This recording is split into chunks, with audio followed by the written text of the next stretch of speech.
დღევანდელი ეპილოგი მიუძღვნათ ერთ-ერთ მთავარ თემას საქართველოს ეკონომიკაში, რომელსაც პროდუქციაზე ვეებერთელა ფასებს უკავშირდება საქართველოში როგორც ადგილობრივ, ასევე იმპორტულზე და თქვენ წარმოიდგინეთ, ფასები ძალიან მაღალია ასევე სერვისებზე. დიახ, სერვისებზე, რომელზეც ფასს ძირითადში აწესებს სახელმწიფო. ხო და მოდი გადავხედოთ, ვიდრე მთავრობა და ახლა უკვე პარლამენტში წუხან და შფოთავენ მაღალ ფასებზე და სუსი ფასის ზრდის მიზნით ცალკეულ ბიზნესებს და ინდუსტრიებს აქტიურად ეკონტაქტება, მათ ასევე ეთყობა გამორჩათ ქართულ ოცნებაში მათივე მიღებული გადაწყვეტილებები, რომ სახელმწიფო სერვისები ბოლო რამდენიმე წელიწადია განუხრელად იზრდება და სახელმწიფო ბიუჯეტი ფულით ივსება, რომელიც ბოლო წლებში ეს ბიუჯეტი კორუფციის და ასეულობით მილიონობით ლარის დატაცების ობიექტი იყო ბიძინა ივანიშვილის ხელდასმული ჩინოვნიკების მხრიდან. მაშასე, რომელი სერვისები მოვიყვანოთ მაგალითად. მაგალითად ავიღოთ პირადობის მოწმობა. თუ 2022 წელს პირადობის მოწმობა, რომელიც საქართველოს მოქალაქისთვის აუცილებელი დოკუმენტია, ღირდა 30 ლარი, დღეს 2026 წელს მისი ფასი 60 ლარია. პირადობის მოწმობის აღება მიმართვიდან 10 დღის ვადაში 30 ლარი ღირდა. უკაცრავად 2025 წელს ფასი გაორმაგდა და დღეს ის 60 ლარი ღირს. იმ შემთხვევაში, თუ კი დაჩქარებულად გსურთ პირადობის მოწმობის მიღება, ფასები ასეთია. 5 სამუშაო დღეში 80 ლარი, მესამე სამუშაო დღეს 100 ლარი, მეორე სამუშაო დღეს 120 ლარი, იმავე დღეს 150 ლარად მოგართმევენ.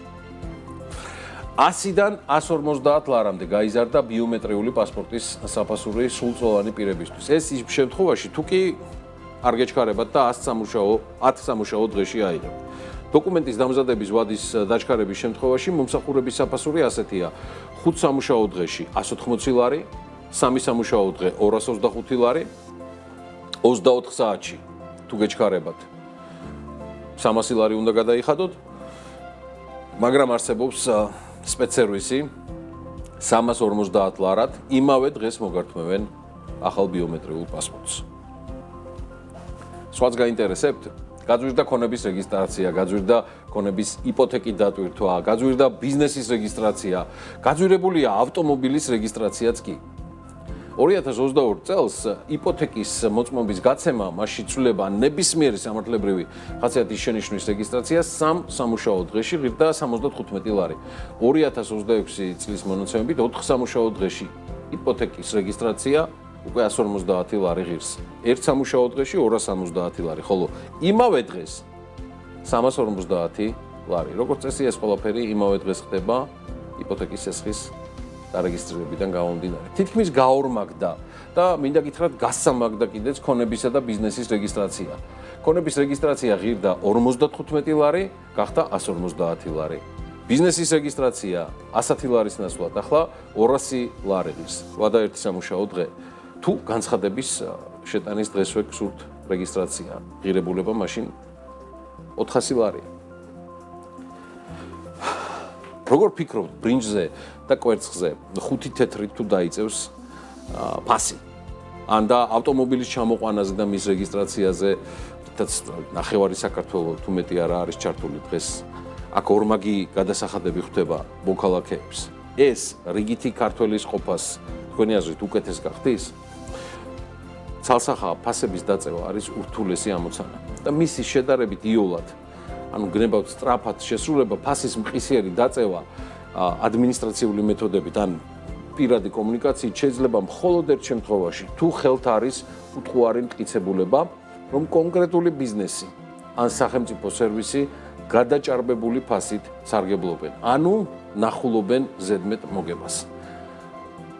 ფასნამაც როცა იტყვიან და მიაყოლებენ მერე რამდენიმე სართულიან პროცენტებს, იცოდეთ მაინც რომ აი ამას გულისხმობენ. და კიდევ ერთი. მაღალი ფასებით ქვეყანაში პირველ რიგში ხეირობს სახელმწიფო. ბიუჯეტში შედის მეტი, ჩვენივე გადახდილი გადასახადები. და ზოგიერთი მარდი ჩინოვნიკი არის აი ფასნამატის ნაწილიც. ანუ წილში, კონკრეტულ ბიზნესში, რომელიც ასევე ჩვენს ხარჯზე ყვავის. ისევე როგორც ვნახეთ და დავრწმუნდით, რომ არნახული ეკონომიკური ზრდა ნაკლებად. მაგრამ აი კოვიდის და ყველა შიდა თუ გარეუბედურების გათვალისწინების პირობებში, რაც საქართველოს გამოიარა ბოლო 13 წლის მანძილზე, არნახული მასშტაბის სისტემური კორუფციის სახელმწიფო მივიღეთ, რომელიც რუდუნებით ყალიბდებოდა, როგორც გითხარით, ბოლო 13 წლის განმავლობაში და ეხლა არის მცდელობა მისი განსხვავებული განვითარების მიმართულებით გადასმა გადაყვანისა. აი ვინ ანაზღაურებს ამ ასეულობით მილიონი ლარის ნაპარავს ჩვენი თანხებისა, ამაზე პასუხი არ არის. ისევე როგორც საქართველოს ჯერ კიდევ რჩება ქვეყნად, სადაც ქურდები და მომპარავები მეტად უყვართ ვიდრე ბიზნესმენები, საქმიანი ადამიანები და დოვლათის შემქმნელები.